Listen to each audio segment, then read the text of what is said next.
نواز شریف نے وطن واپسی سے پہلے بڑی چال چل دی، الیکشن جنوری میں نہیں ہوں گے، بڑا انکشاف۔ تفصیلات جاننے کے لیے پوری ویڈیو دیکھیں اور چینل کو یوٹیوب پر سبسکرائب جبکہ فیس بک پر لائک فالو کر لیں۔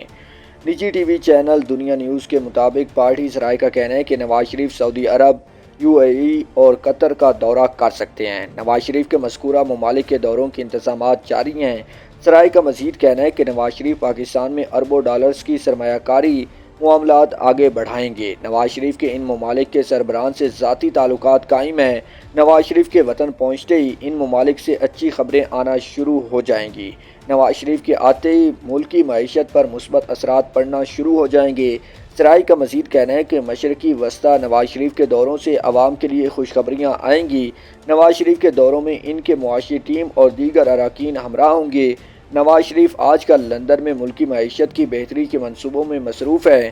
سابق وزیر اعظم شاہد خاقان عباسی نے کہا ہے کہ رانا ثناء اللہ کو نگران وزیر داخلہ کو دھمکی نہیں دینی چاہیے تھی، مگر نگران وزیر داخلہ سرفراز بگٹی کو بھی نواز شریف کی گرفتاری کے حوالے سے بیان نہیں دینا چاہیے تھا۔ انہوں نے کہا کہ اس طرح بحیثیت نگران وزیر اعظم انوار الحق کاکڑ چیئرمین تحریک انصاف کے بغیر الیکشن والے بیان نہیں دے سکتے۔ ان کا مزید کہنا تھا کہ ملک کے بالائی علاقوں میں سخت سردی کے باعث جنوری میں عام انتخابات کا انعقاد ممکن نہیں ہے۔